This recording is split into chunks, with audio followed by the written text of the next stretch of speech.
Hey guys, Dragon here, back with yet another Hunter x Hunter video, and this is a video that I've been wanting to do ever since the hiatus started, predicting Hunter x Hunter chapter 411. Now, we have no idea when the manga's coming back, and I just need to put this video out in case I'm right. So, how do I believe this will all pan out? I'm going to look into the past to attempt to predict the future. So we all know Togashi before major events, and to clarify, I would consider this upcoming batch a major event. Something absolutely world-breaking has happened in the case of martial law, and the pacing has, within the last 20 chapters, gradually increased and has really picked up pace pretty quickly. So this means that I think we have finished the beginning of the succession contest arc, and we're currently entering the middle of it. And we've seen that Togashi in these new places, when he starts off something big, then he gives us explanations and goes into it. We've seen that right before the palace invasion.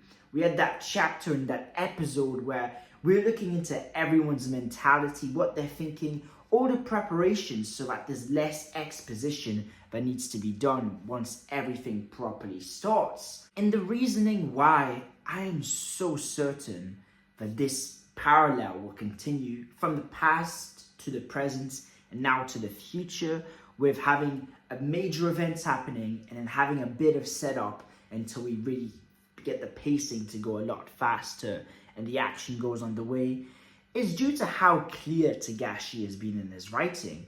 Togashi's level of momentum, clarity, and just overall pacing and movements is absolutely exceptional.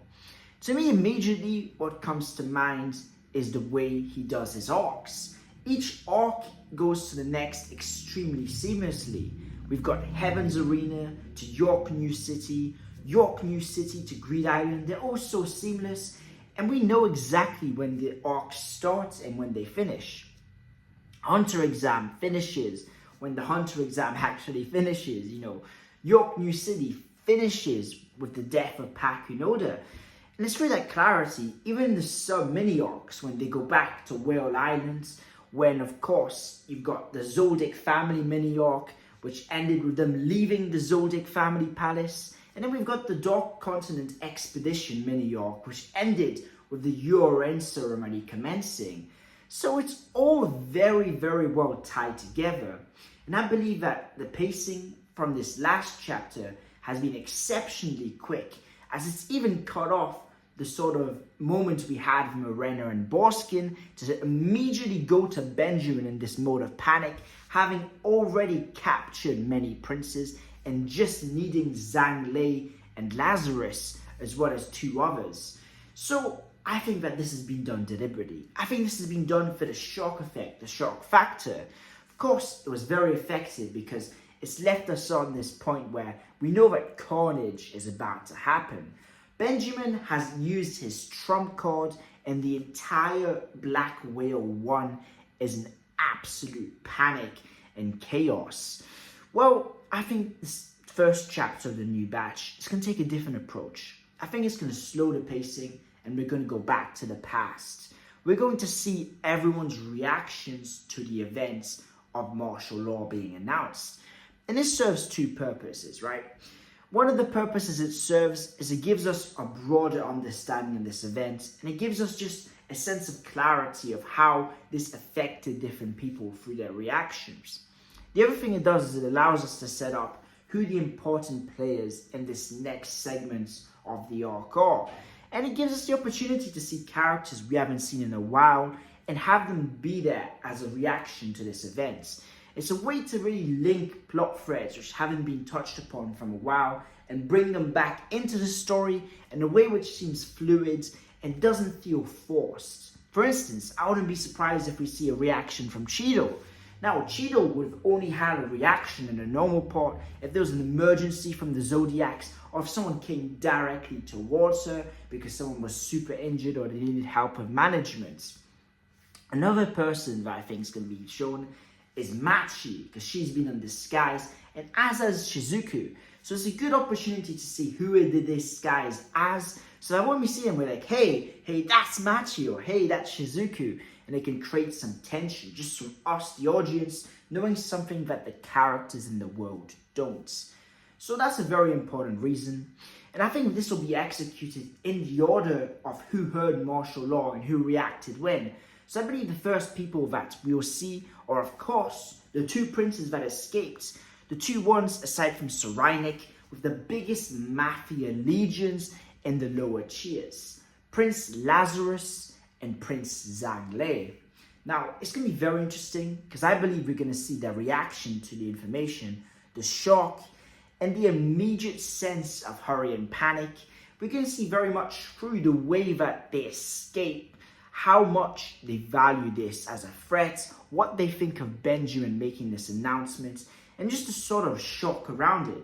We've already seen that a bit from the Zodiacs, comparing Benjamin to a dictator, and the brutality we saw of it from those two panels where they're lining up the civilians and getting them on their knees is really quite shocking. It's something that's all of a sudden, that this luxury, the Black Whale One, yeah, there's everyone dying left, right, and center, but for the average civilian, it was a very high luxury, it was an honor, it was just really much, it's almost like a 5-star yacht cruise or something in that line. So the broad, absolute shift has been very incredible and very brisk and fast. So this is going to slow it down, and we're going to see everyone's reactions to it in the order that it gets broadcasted, from the different cheers and the different things that are said in it, because we saw 2 of them already. So it's going to be interesting to see how the messages vary based on the cheers, to see the tone differences, to see how much the people are valued in reality. Because we have this very much almost this tier system in the value of human life according to Kakin within the Black Whale One. So we're going to see all the different princes' reactions to it. The one I'm really looking forward to is Tsureinik, because Tsureinik is probably going to be in the middle of a spar. So to see his short reactions and all those reactionary moments where it's probably going to be one panel or perhaps 3 or 4 panels for the more important characters. It's going to show us a bit of foreshadowing for how they're later on going to react. Because it's without a doubt that quite a few, if not all these princes, are going to already be thinking of their escape attempts, of how they can get out of this situation. And I think that the chapter ends going back to present day, where we get something like Benjamin looking back at, of course, this new Avengers team he's created, where you've got Kenny, and then you've got the Zodiacs, just saying, so, what do you think, or hurry up, or having some sort of brisk comment to then lead us into a faster-paced second chapter. Now, this slow-paced, fast-paced format, I think, works really well, because it gives us diversity, and it creates a shock from the contrast between the first one and the second one. So I think that this will be very, very good, since we're going to be entering a period where most likely it's going to be a lot of fast-paced action back to back to back. We got that exposition and foreshadowing from Arena. We got those moments with her that was slow-paced, playing the game.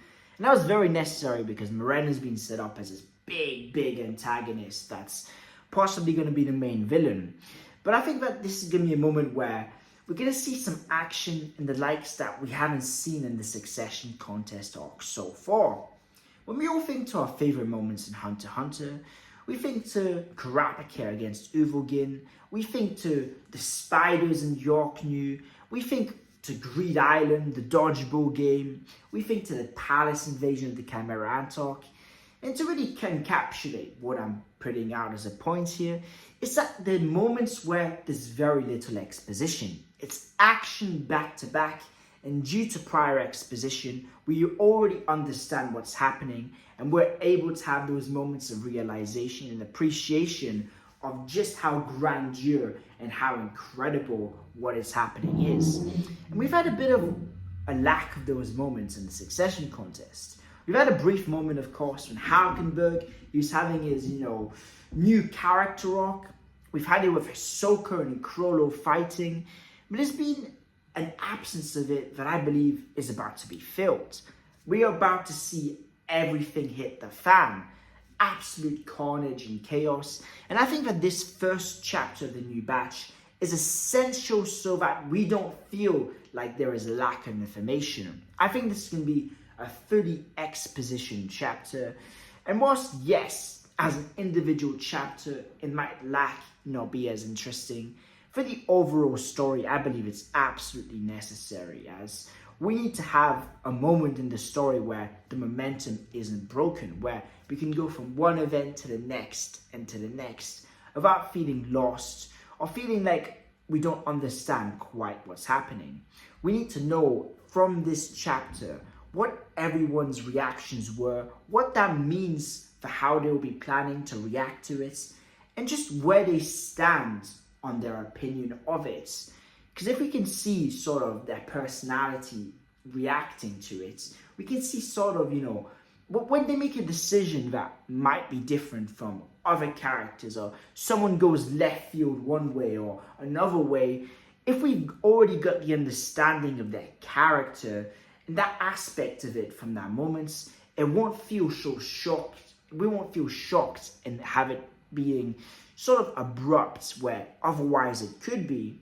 You see that often where action manga, lots of things happen. It's like all of a sudden the bad villain, like Frieza, suddenly has a new transformation. Or he gets stabbed in the back. And whilst the shock effect is great, then we're there trying to figure out how did this happen, what, how, when.